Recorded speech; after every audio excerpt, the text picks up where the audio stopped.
एक दिन सार्थक और ट्विंकल ने वैशाली घूमने का प्लान बनाया। सार्थक जैसा कि तय हुआ था हाजीपुर पहुंच जाता है और वैशाली जाने वाले ऑटो ड्राइवरों से किराए की बात करने लगता है।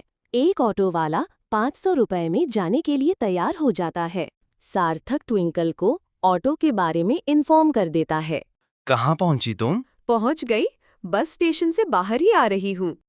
सार्थक ट्विंकल को बताता है कि एक ऑटो वाला वैशाली जाने के लिए तैयार हो गया है। सार्थक और ट्विंकल जिस ऑटो वाले से बात हुई थी उसके ऑटो में जाकर बैठ जाते हैं। दोनों हंसते मुस्कुराते बात करते हुए वैशाली की तरफ चल पड़ते हैं। दोनों वैशाली पहुंचकर शांति स्तूप घूमने के लिए टिकट लेते हैं। मैं यहाँ की कुछ फोटोज मिंकल को भेजना चाहती हूँ। भेज दो।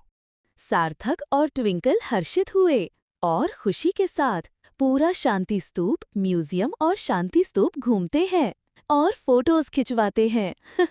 वे बहुत खुश हैं।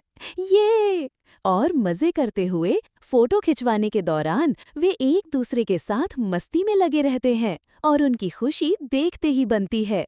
वे एक दूसरे के साथ बहुत अच्छा समय बिता रहे हैं और उनकी मुस्कुराहट चारों ओर खुशी फैला रही है। काफी घूमने के बाद दोनों पार्क में बैठकर नाश्ता करते हैं। ट्विंकल अपने घर से पूरी भाजी और अचार लेकर आई थी। नाश्ता करने के बाद दोनों वही पार्क में बैठकर बात करने लगते हैं। फिर दोनों मार्केट घूमते हैं। ट्विंकल कुछ सामानों की कीमत पूछने लगती है। दोनों एक शू शॉप में जाते हैं जहां ट्विंकल एक जूता खरीदती है। काफी घूमने के बाद दोनों वापिस हाजीपुर जाने के लिए ऑटो पकड़कर हाजीपुर निकल पड़ते हैं।